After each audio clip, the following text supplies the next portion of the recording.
Good morning, everybody.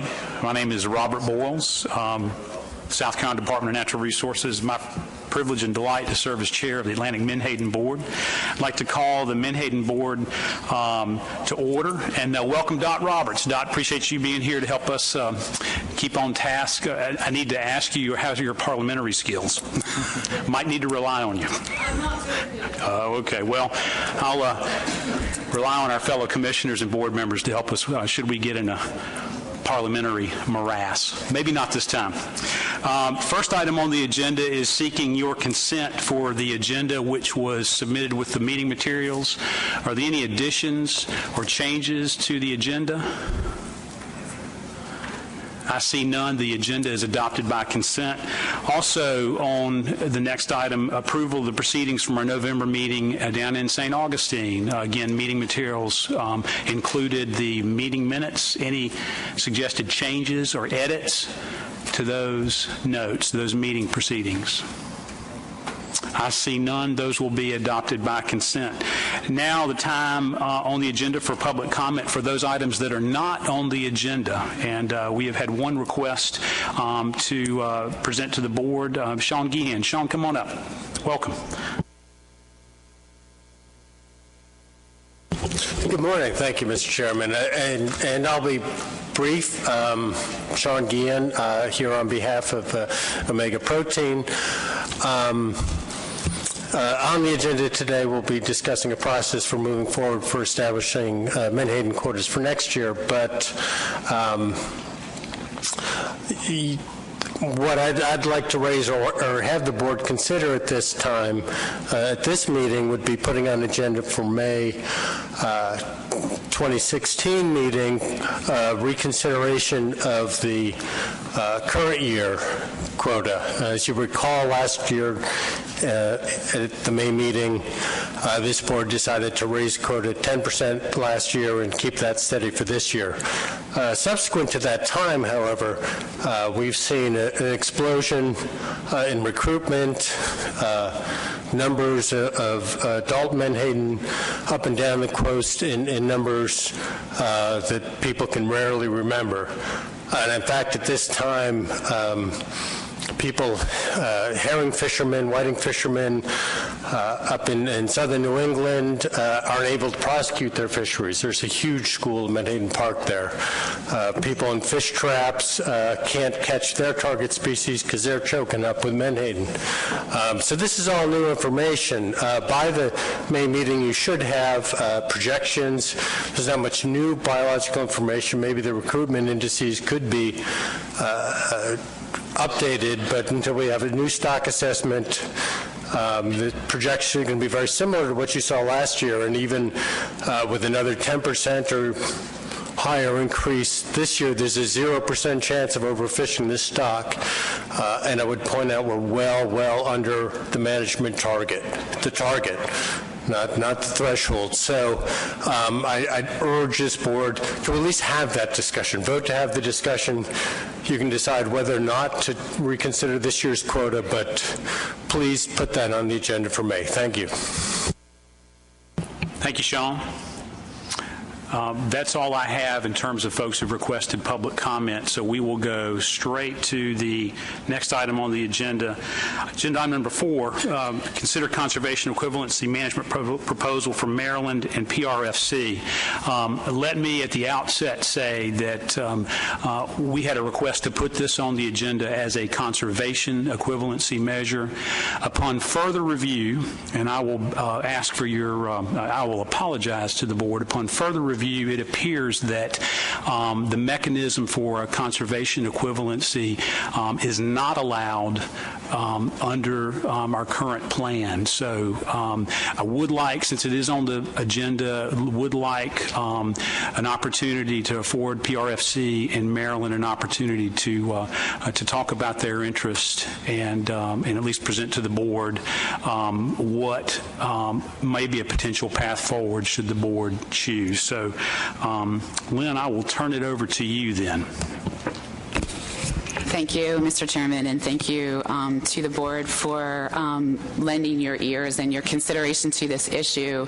The state of Maryland did file a conservation equivalence proposal to allow two, and as did PRFC, to allow two appropriately permitted pound netters who are permitted to harvest 6,000 pounds of bycatch to combine together and bring in 12,000 pounds when they're fishing their pound nets.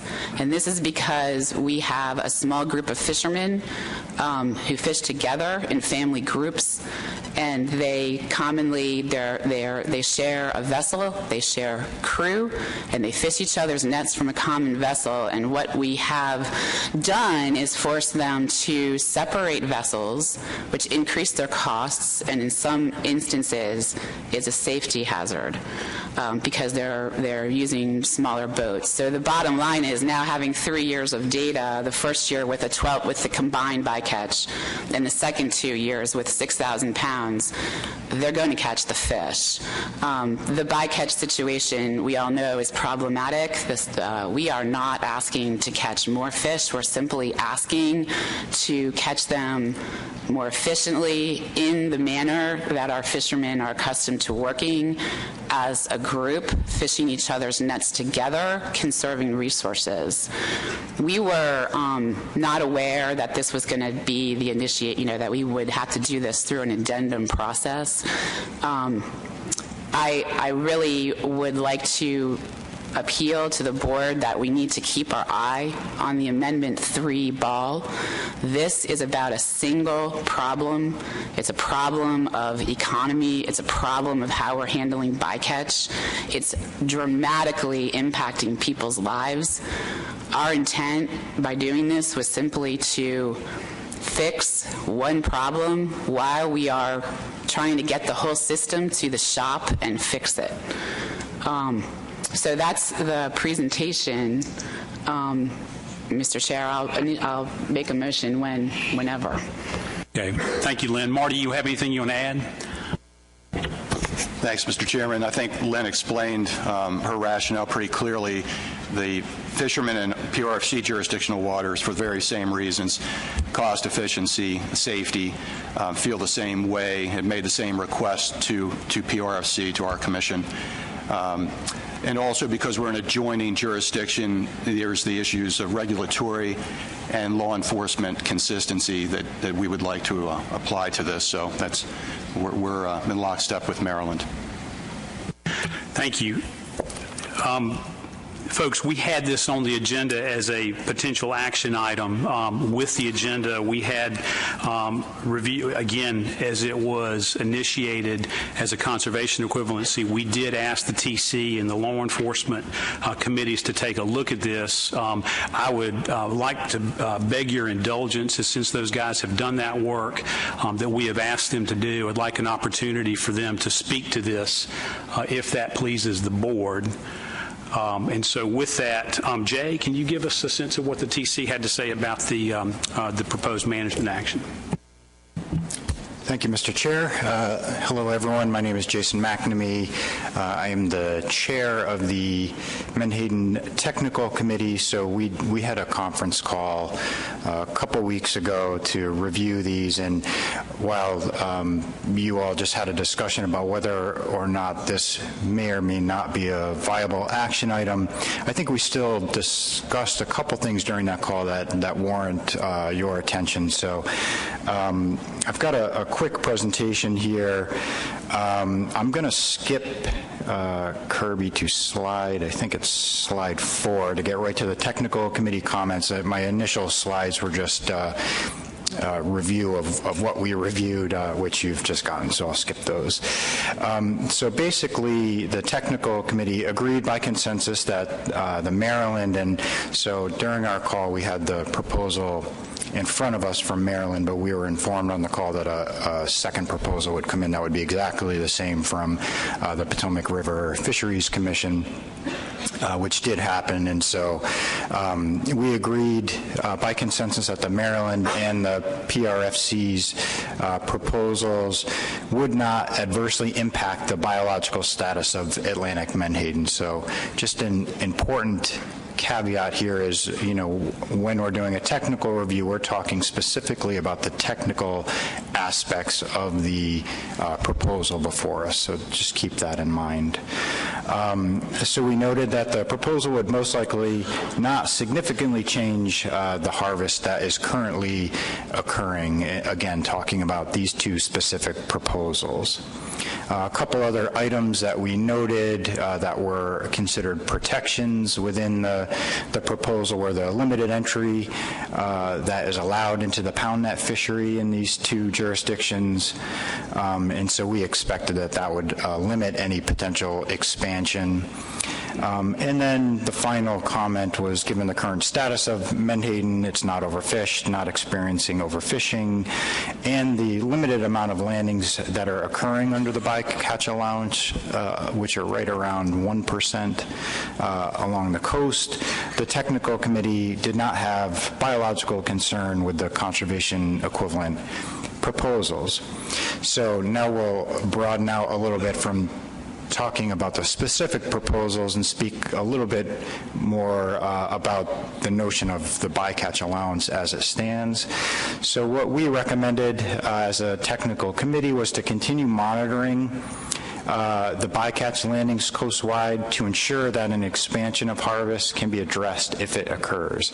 So the way the program works is you have a hard tack that exists, and then there's this soft part that exists. So the bycatch allowance can go up, can go down.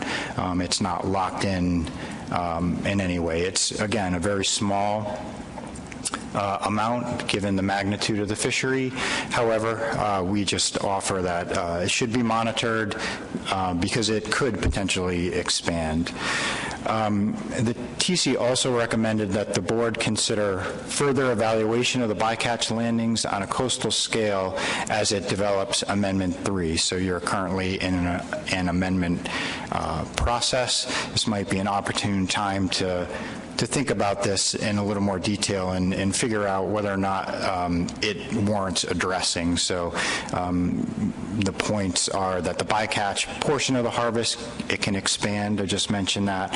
And so what we thought is it might be a useful exercise to have your state technical committee representatives or however you want to approach it, but to put an upper bound on what they think that expansion would be in that particular jurisdiction. And that will kind of bound the problem, will help inform you as to whether or not it needs addressing or not. And so that is it. It was a pretty quick technical committee call, and I'm happy to take any questions that anyone has. Thanks, Jason. Questions for Jason? Pat. Thank you, Mr. Chairman. Thanks for the report, Jason. It looks like Addendum 3, or Amendment 3, is not going to be ready for implementation until 2018. This seems like a special issue by itself. What I see it means is that these fishermen who possibly could be combining their effort are going to be stymied for the next 2 or 3 days, just 2 or 3 years, 16, 17, into 18. Would we not be well served if we started a fast-track addendum to address that by itself and view the fact that Amendment 3 is going to be somewhat complex, and that could drag out well beyond. From what Jason said and described, it looked like the technical committee had no real major concern about this, that it's doable. The recommendation is that we would indeed have the technical committee track the bycatch to be on the safe side. So, in fact, if there is any issue that comes up, it can be addressed as it occurs. So I'm not sure which way you want to go with this, Mr. Chairman. It seems a critical issue here. I'm not sure how many fishermen are involved. I don't remember what the number was that Lynn and Marty said were involved. But could we consider that, and could we have some discussion on it from around the table to see what their interest might be? Sure. Thank you, Pat.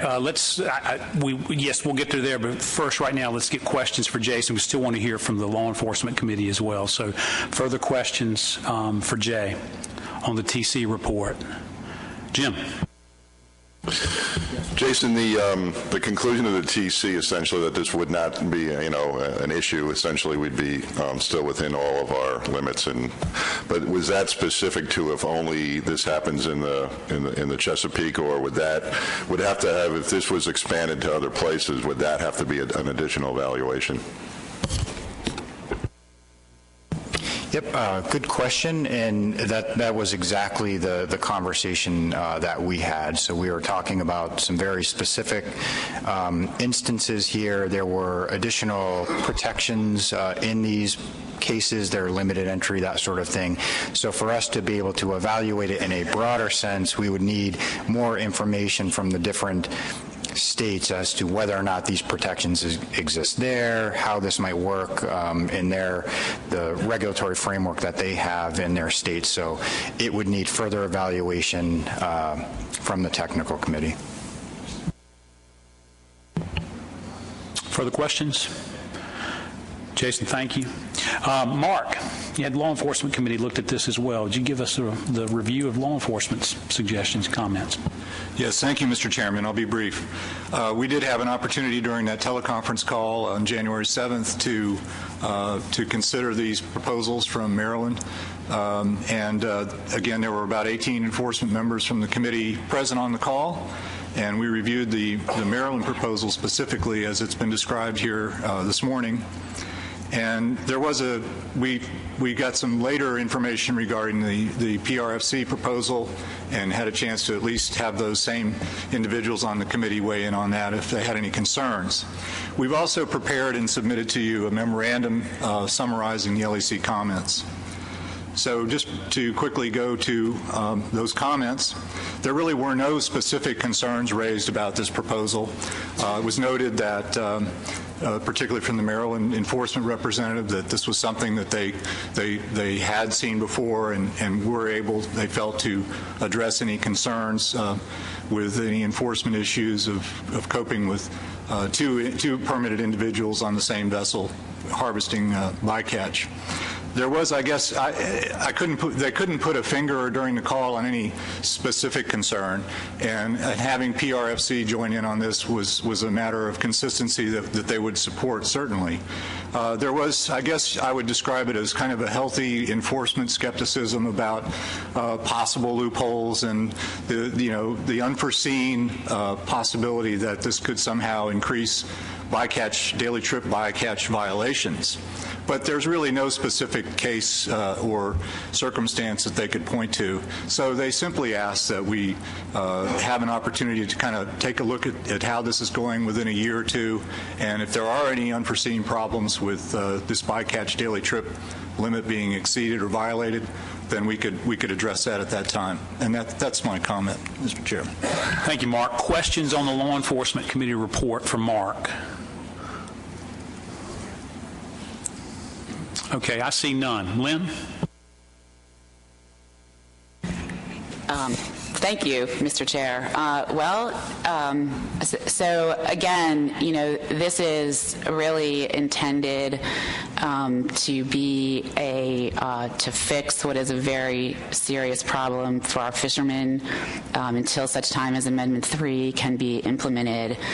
And with that, I will make a motion to initiate an addendum to allow 2 individuals who are each authorized by their management jurisdiction to harvest 6,000 pounds of Menhaden bycatch to harvest up to 12,000 pounds when they are working aboard the same vessel, fishing stationary multi-species gear, limited to 1 vessel trip per day.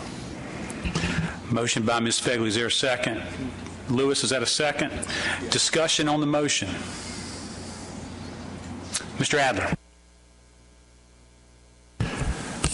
Thank you, Mr. Chairman. I have no problem with this, but I did have a couple of questions. First of all, I understand apparently this is a bycatch in another fishery. And then also, can we do this by conservation equivalency, if you already said, or just by an addendum,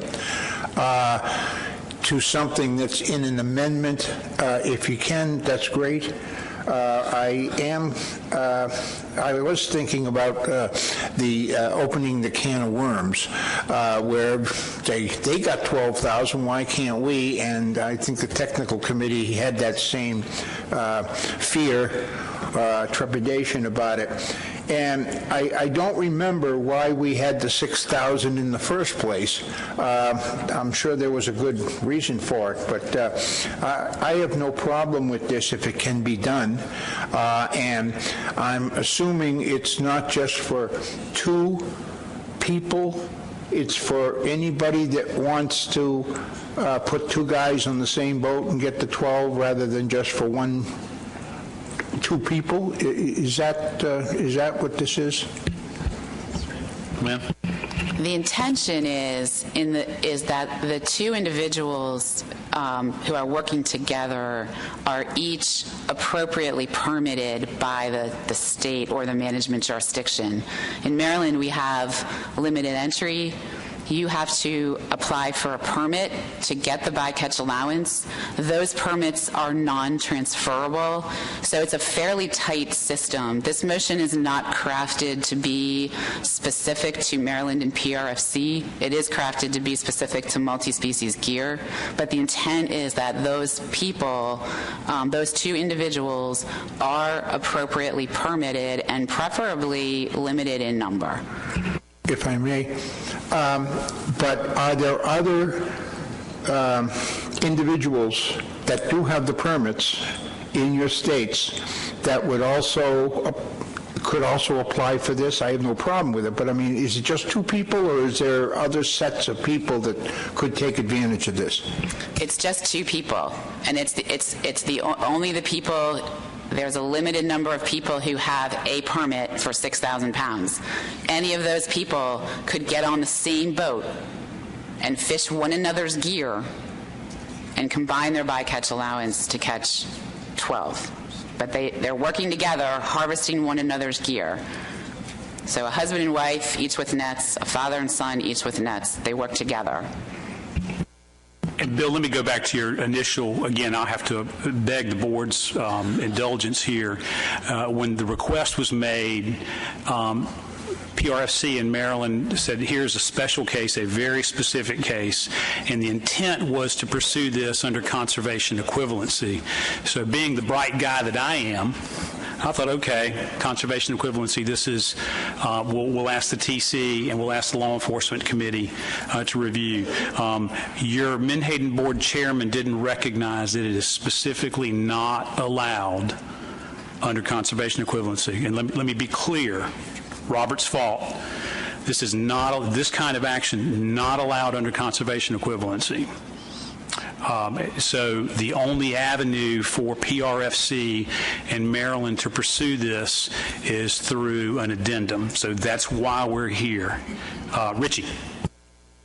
Thank you, Mr. Chair. I have no problem with this at all, but out of curiosity, what species are they fishing for where this is a bycatch, and what kind of volume would they be catching of those species?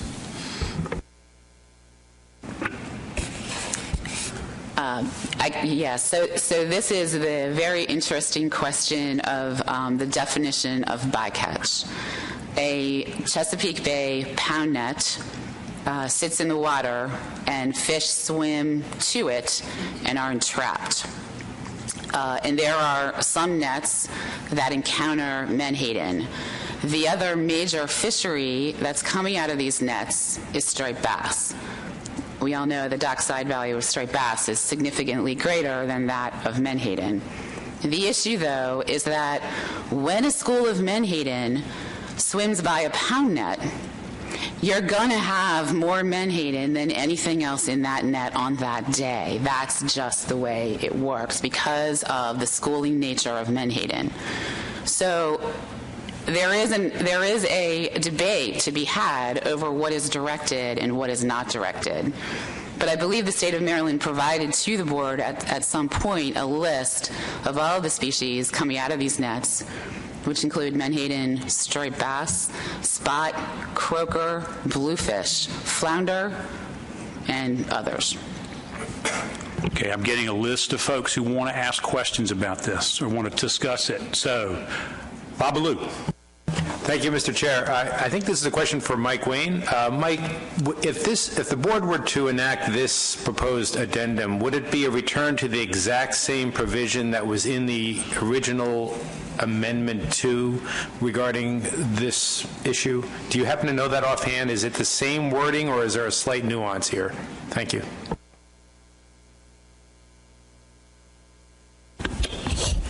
So the way the bycatch allowance provision is currently written, this is not permitted.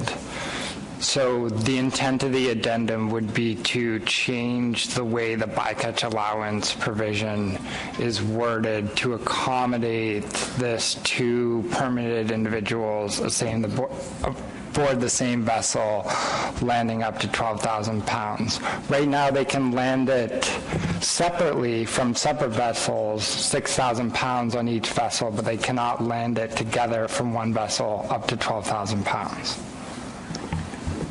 I'm sorry, maybe I may have asked my question poorly. I think this is very similar to an original provision in Amendment 2 that sunsetted. It was in effect for at least a year, if not 2. And I'm just wondering if this is a return to that exact same provision or if there is a slight nuance here, if you understand my question now. Yeah, I do now, and there's like 30 pages of proceedings when we talked about this the last time, which was May of 2013. This came up in Maryland and PRFC's implementation plans when they were submitting their regulatory code that demonstrated they're adhering to all the new provisions of Amendment 2, and part of their implementation plan was to allow for this to happen. And what ended up happening was the board did allow for this to happen for 2013, which was the first year of the implementation, and then it reverted back to the way it's worded in Amendment 2. And in order to change the bycatch allowance provision, the plan requires an addendum. It cannot be done through conservation equivalency. So the short answer to your question is yes, this was already permitted for 1 year, but the plan doesn't currently allow it, so that's why we're pursuing an addendum for this topic. Russ. Thank you, Mr. Chairman. First off, I don't really have an issue with, Maryland or PRFC helping out their pound net fishermen in this manner. My question is, when we're talking about stationary multi-species gear and opening it up coast-wide, does that include anchored and staked gill nets? Because that changes the whole process for us in certain areas. And not that I think that the amount of bycatch would be anywhere near doing any damage to the resource itself, but it just opens up a can of worms for us, and that's my only real question is, does that include gill nets?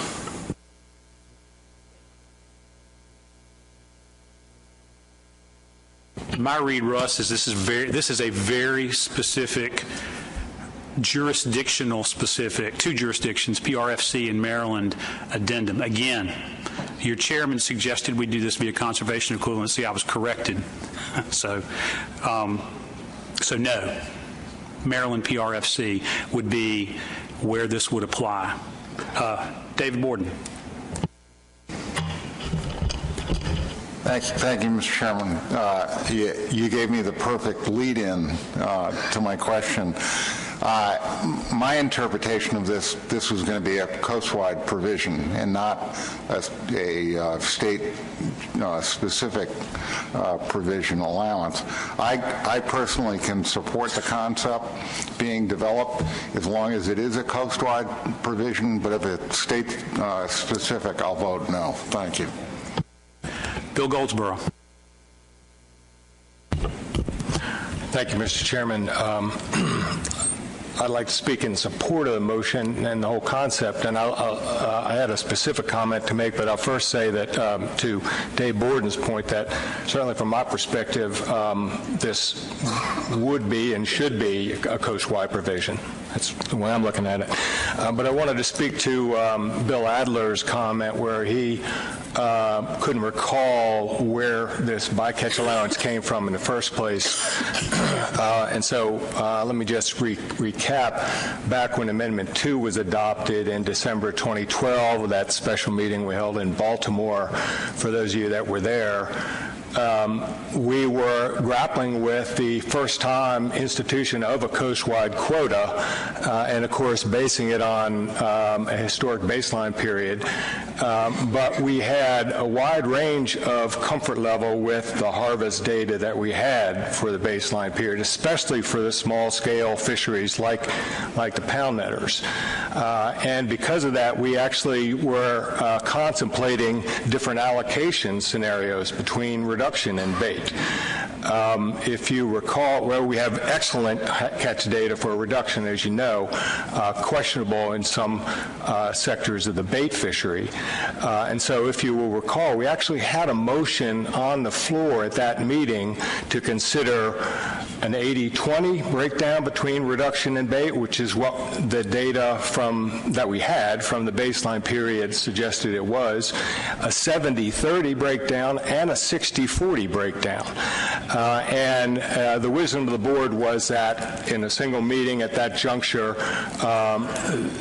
those kinds of changes were too big of a shift in allocation, and really we needed to give it more thought, and so we backed off from that motion and decided instead, and incorporated into Amendment 2, a plan to revisit allocation in 3 years, and that's what we're doing under Amendment 3 right now. But at the same time, we recognize that there was uncertainty with respect to the small-scale gear catch history. And to provide a buffer for that, especially for these multi-species fisheries, for which shutting down in mid-season really would be onerous, given that it would shut down the other target species as well, we decided to adopt a bycatch allowance. That's where this came from. So it really is a necessary measure to have in place to allow these fisheries to continue until such time as we have revisited allocation and gain more certainty with respect to the catch history in those fisheries. Thank you, Mr. Chairman. Thanks, Bill. Let me clarify. The seconder of the motion corrected me. I'm 0 for 2, y'all. Corrected me that the intent was for this to include would be a coast-wide addendum that would authorize jurisdiction. So, Dave, I apologize again. Man, I need help. Lynn, let me make sure that is your intent as well, is that this would be an ecumenical addendum and not necessarily apply only to PRFC and to Maryland. Yes, Mr. Chairman, the intent was for it to be coast-wide for the stationary multi-species gears. Okay, and with that, I'm going to turn to Mike and just, again, make sure that I don't mislead you a third time in terms of what such an addendum might include. And I've got Steve, and then Terry, and then Jim. So, Mike, can you talk us through what an addendum like this might entail? Yeah, so part of this is to hope to answer some of the current concerns that were brought up. So Russ had the question about how do we define a stationary fixed gear, and what we could do is go into the bycatch data that we have over the last 2 years and look at the different gear types that are landing under the bycatch allowance and bring the board back some options to look at whether this provision would apply to just the pound nets or if it would apply to the state gill nets and any of the other gears that have been landing under the bycatch provision. And then the board, during review of the public comment draft of this addendum, could basically make the decisions about whether they want to take those multi-gears out to public comment or whether they want it to be only specifically for pound netters. So I think that there's some flexibility that the PDT could work with the data to get a better sense for what this would look like in terms of the different gear types and where, what different jurisdictions are taking advantage of the bycatch allowance. And I think that we could do that absolutely for drafting the public comment draft for the May meeting. With that clarification, and again, my apologies, I've heard from several of you that you could support the motion. I've got Steve and Terry and Jim. What I'd like to do, is there anybody who would like to speak against the motion? I see none. So the motion before the body is to move to initiate an addendum to allow two individuals who are each authorized by their management jurisdictions to harvest 6,000 pounds of Menhaden bycatch to harvest 12,000 pounds of bycatch when working from the same vessel fishing stationary multi-species gear limited to one vessel trip per day. That motion was by Ms. Fegley, seconded by Dr. Daniel. Do we need to caucus? Dr. Daniel. I don't know if this is a point of order or not, but I would add 12,000 pounds of Menhaden bycatch. That could create as a problem for us if you don't make that clarification. Technical correction accepted. Okay. Bob. Thank you, Mr. Chairman. Just a question on intent of the motion. The last clause there, limited to one vessel trip per day. Does that mean each permit holder can only have one landing event per day? Is that the intent here? So that you can't switch vessels, you can't put a new, it's one 6,000 pound landing per day per permit person. Is that permitted fisherman? Is that correct? Lynn? Yeah, thank you for bringing that up. The intent of this motion is for these permits this happens once per day. I don't know what the appropriate wording is, but for the record, for clarification, two people fishing together, they can't split up and then go fish again in another couple and do this again. So there's the intent is not to allow double dipping.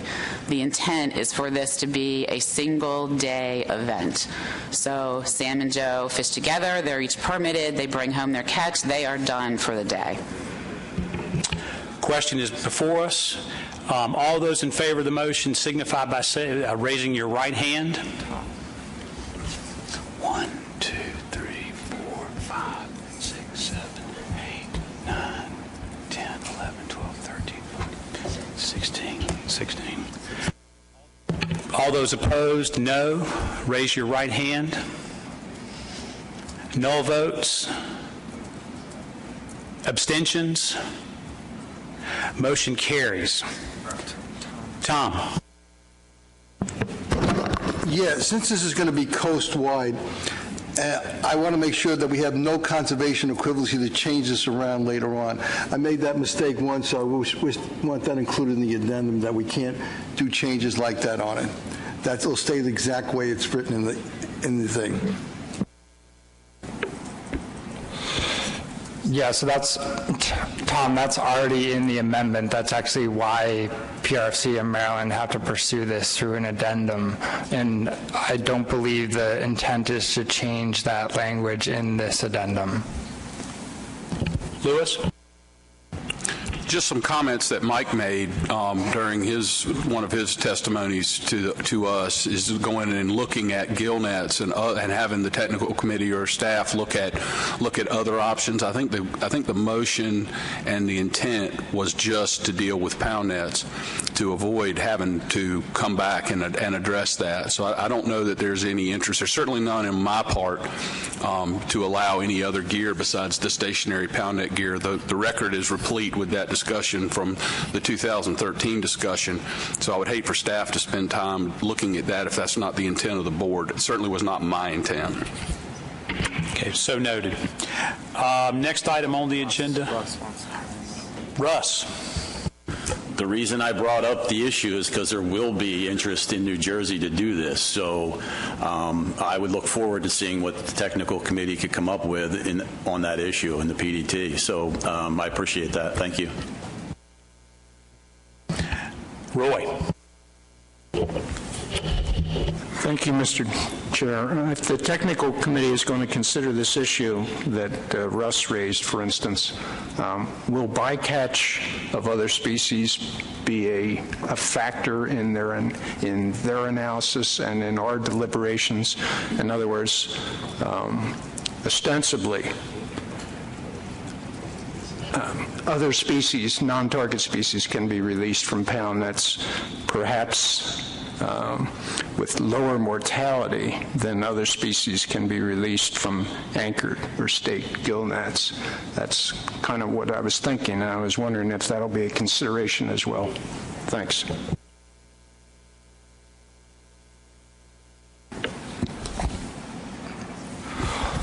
So in our FMP reviews, which we do annually, we've been looking at sort of this bycatch allowance provision and been trying to get more data on it. And that's recently included other species that are caught as part of those bycatch allowance trips for Menhaden.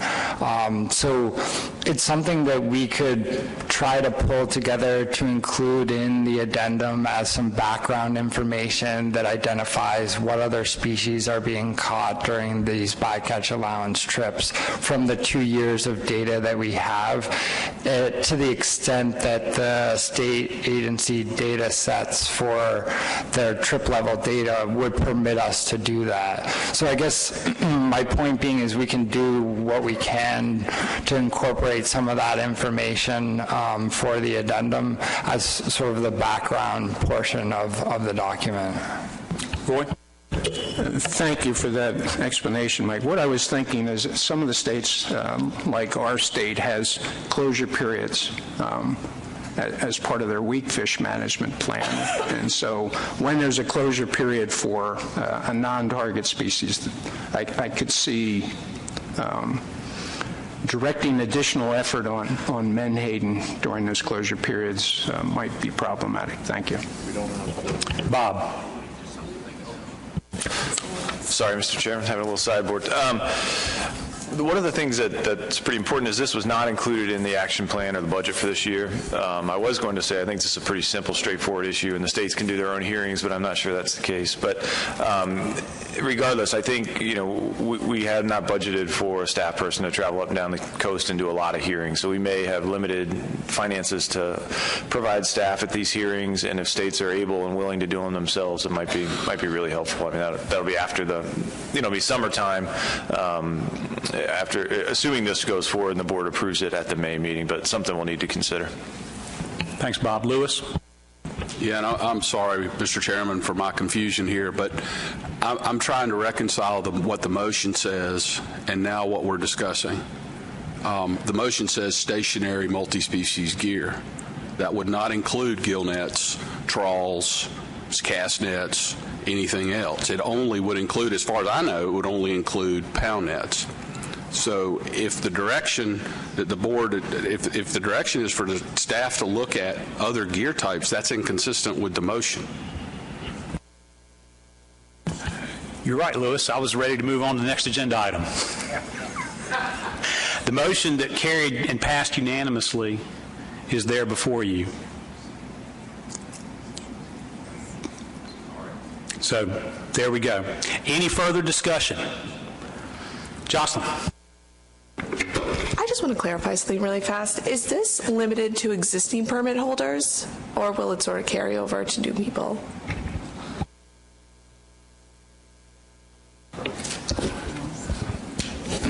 In these jurisdictions, and Lynn and Marty can correct me if I'm wrong, they have limited entry programs in place.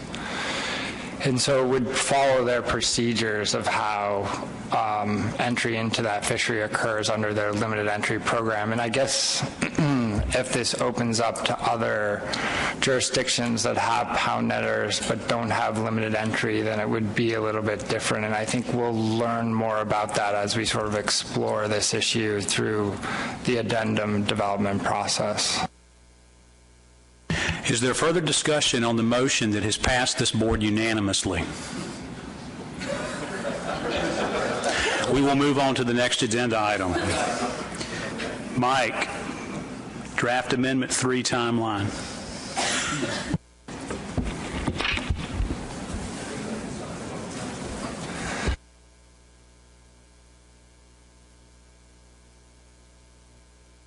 Thank you, Mr. Chairman. Okay. So I just wanted to take a moment and remind the board about what happened at our last board meeting and give them hopefully a clear indication of what I anticipate Draft Amendment 3's timeline to be. So I'm going to start by talking about the motion that passed.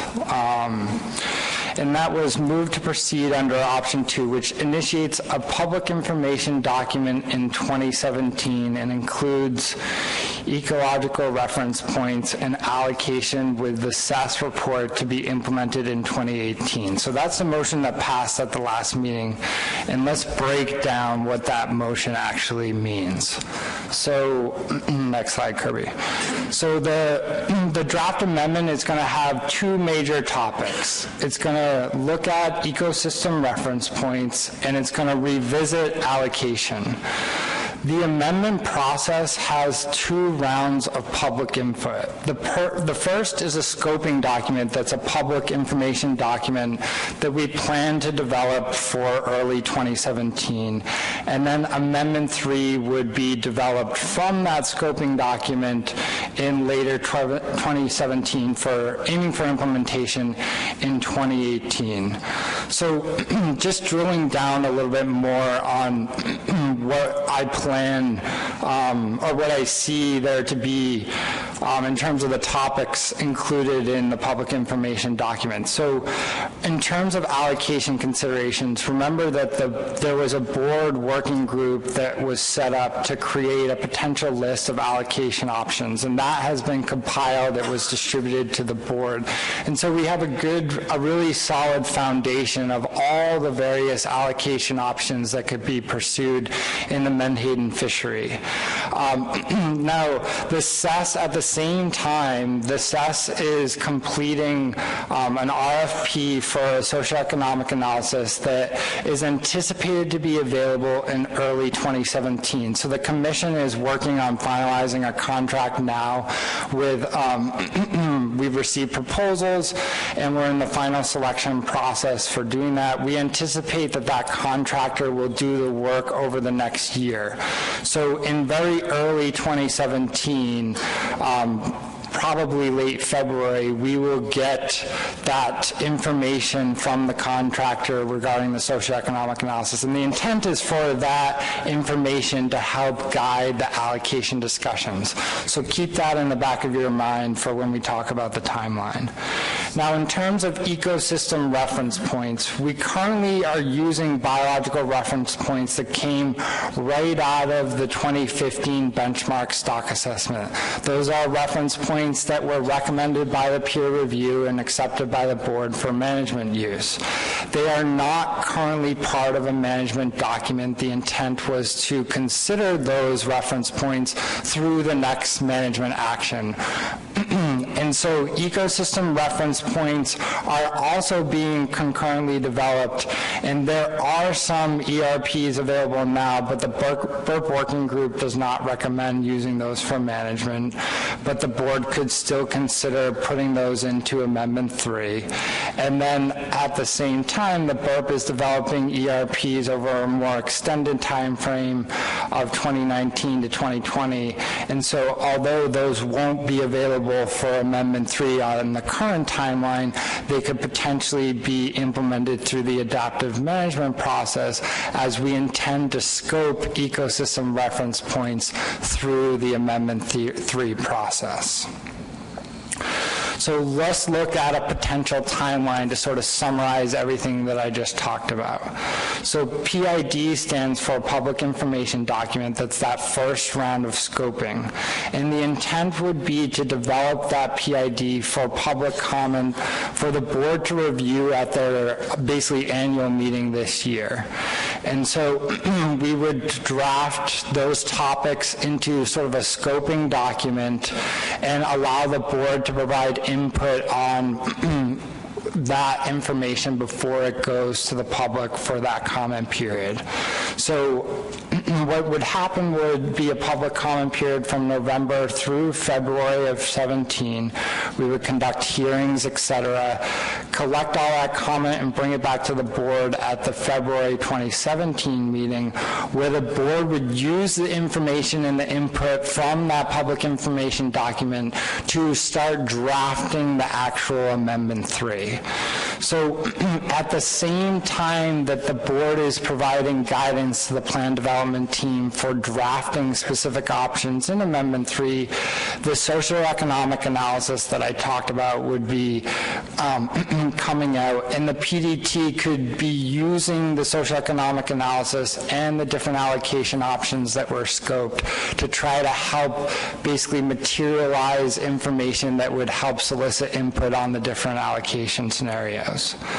So that PDT would develop the draft Amendment 3 over 2 meetings. So it would be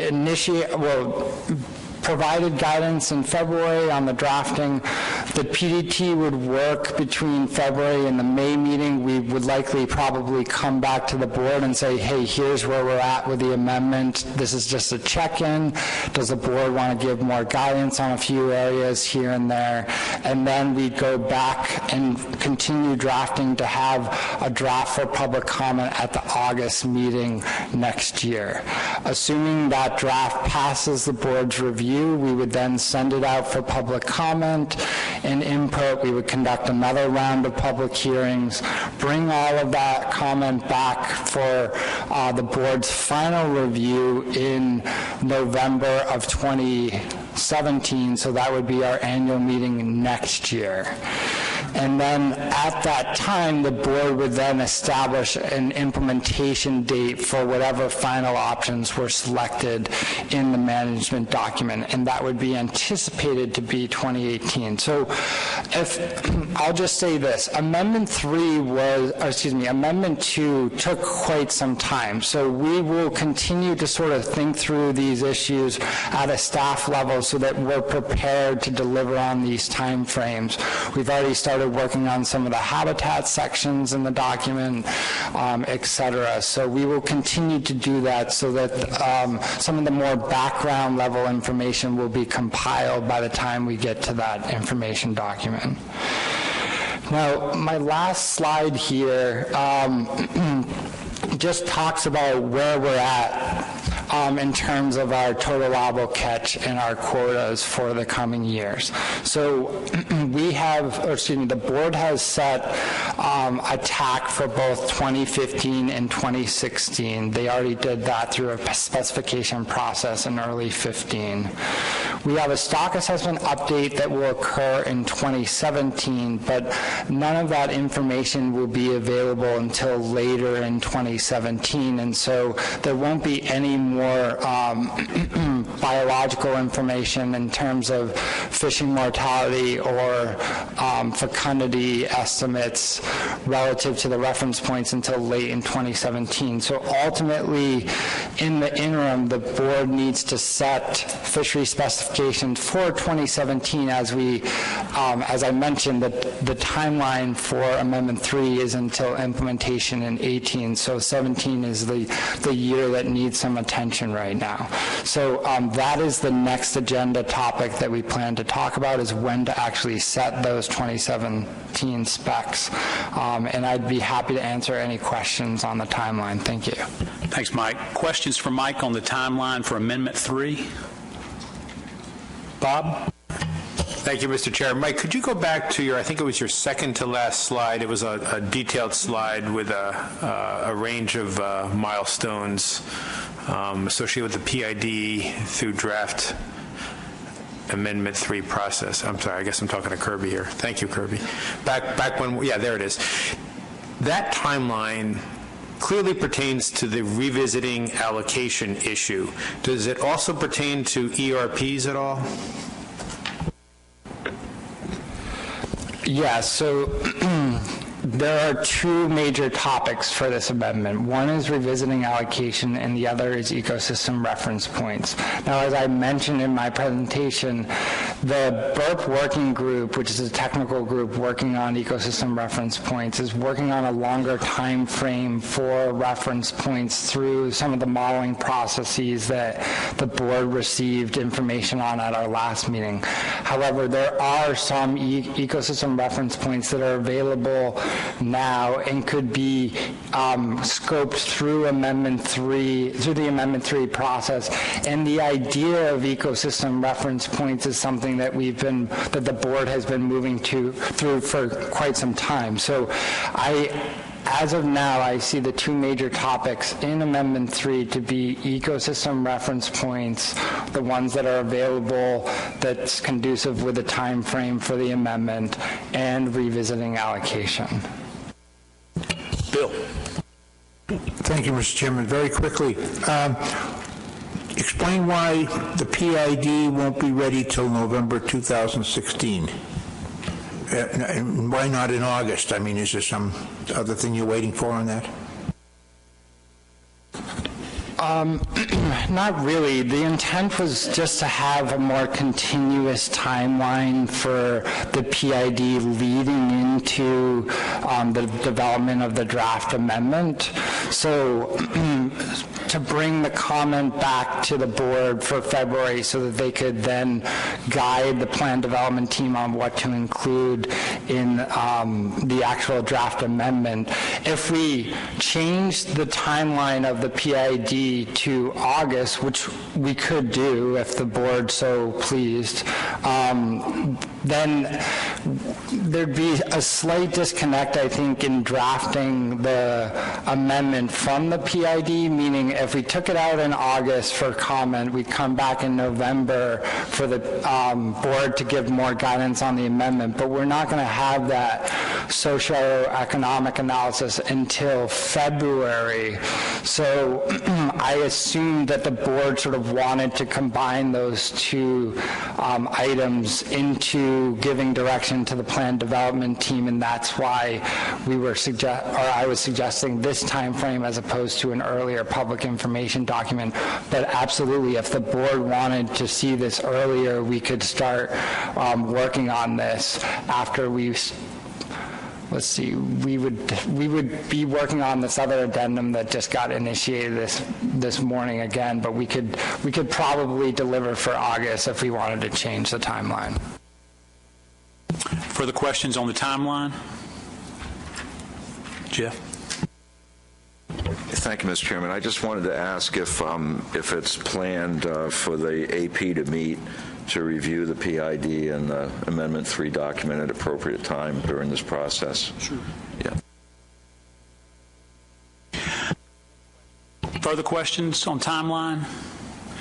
We'll go right into the discussion about the timing for setting the 2017 fishery specifications. Eric, I think you brought this up at the tail end of our meeting in St. Augustine. And so the question really before the board is, as you know, the last action we took back last May is we specified the fishery for 2015 and 2016.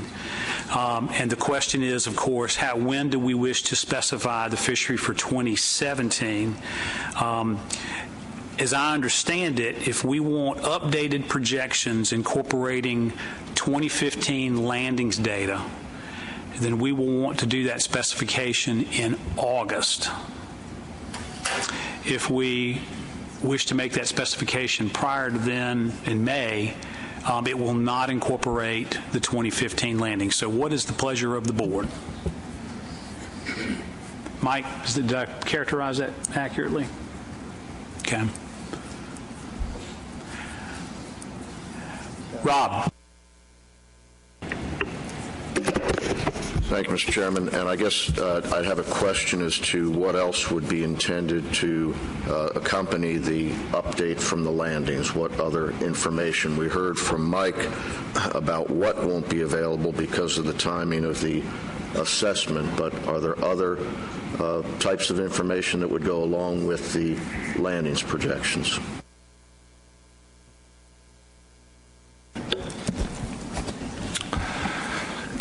Jay can jump in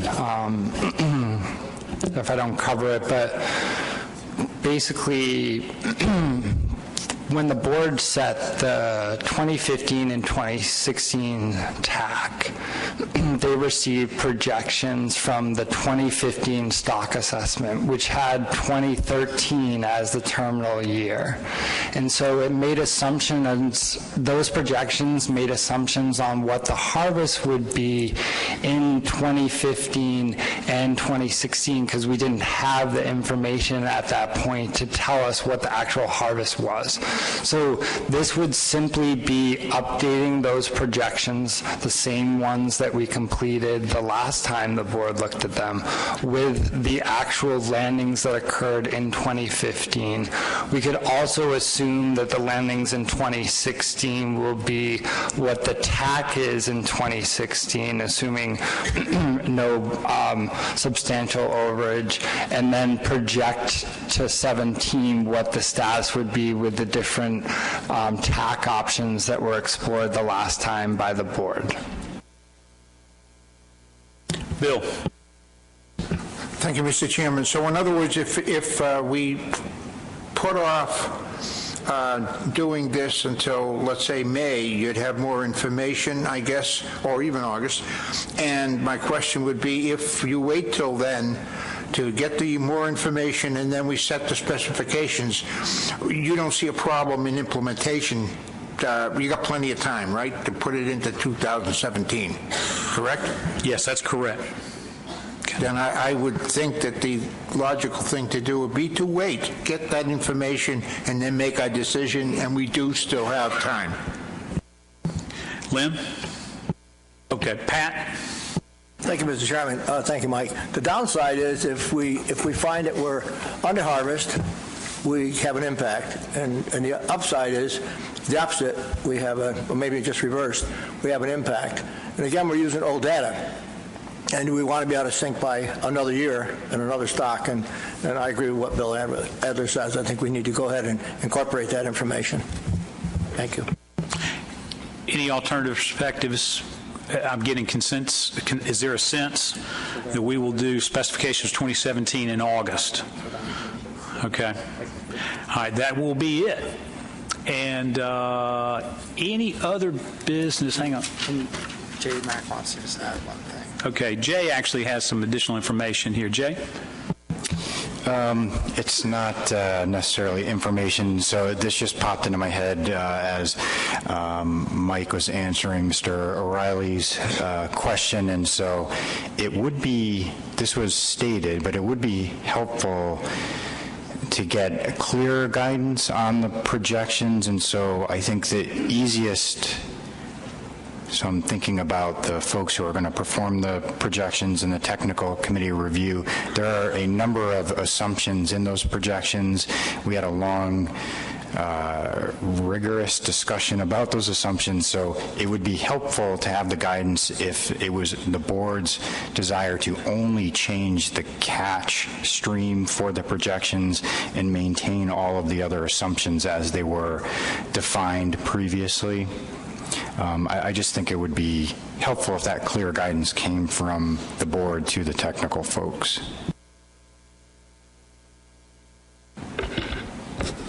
Yeah, thanks, Jay. And if the board, it's actually up to the board, but if the board wanted to sort of see what those projections were and all the different assumptions that the technical committee made, we could show the board that information in May, because remember, in order to update the catch information, we'll need until August, because we won't have that information until May as it is. So if the board would feel more comfortable in us showing them and giving them a little bit more information before making that decision, we have time to do that and could do that in May. Dave. The catch stream would be one thing. The other important thing would seem to be, recruitment. If we don't have recruitment since 2013 or 2012, you've got a lot of new fish coming into the population, so that seems to be at least as important as the catch stream to inform us on quota setting for 17.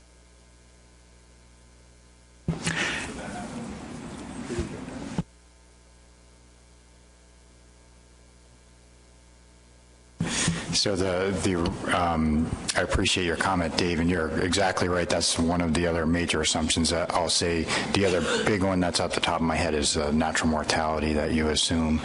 But the recruitment is an estimated entity from the model, and so we wouldn't have, there won't be an update of the assessment. It will be taking that terminal year again, just updating the catch assumptions. And so there won't be new information on recruitment. Okay, so the recruitment assumed would be the recent average, or what would it actually be? I'm not familiar with the details of the Menhaden model. Yeah, so I am hesitant to give you that specific answer. We could look that up, but it was an assumption. I can't remember the number of years, but yeah, you have the gist of it. Yep. Rob. Thank you, Mr. Chairman. And if I understood the discussion from a few moments ago and what Jay said, it would seem that